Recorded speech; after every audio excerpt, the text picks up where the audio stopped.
উত্তর ভারত জুড়ে তাপপ্রবাহ আর দক্ষিণবঙ্গে প্যাচপ্যাচে গরম। রেহাই পেতে ভরসা একমাত্র পাহাড়। ভিড় বাড়ছে দার্জিলিংয়ে। ঝকঝকে আকাশে দেখা মিলেছে কাঞ্চনজঙ্ঘারও।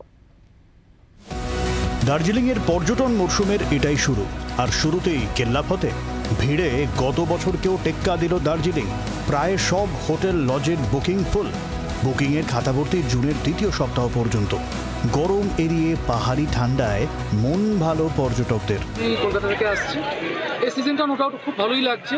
আর এই সময়তেও তো প্রচুর দর্শক পর্যটকদেরও ভিড় আছে, ঠিক আছে, ভালোই লাগছে। আর আমার তো ফার্স্ট टाइम फैमिली नहीं आसा। पहली बार दार्जिलिंग में अपने परिवार के साथ आई हूँ, तो बहुत अच्छा लग रहा है, बहुत अच्छा मौसम है।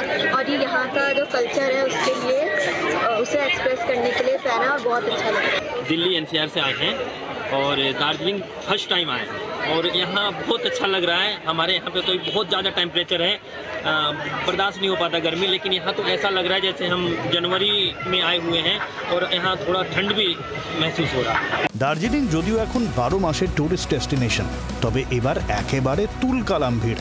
এত ভিড় সামলাতে নাজেহাল হয়ে পড়েছেন হোটেল মালিকরাও। ড্রাইভাররা পর্যন্ত কুলিয়ে উঠতে পারছেন না এত পর্যটক আসায়।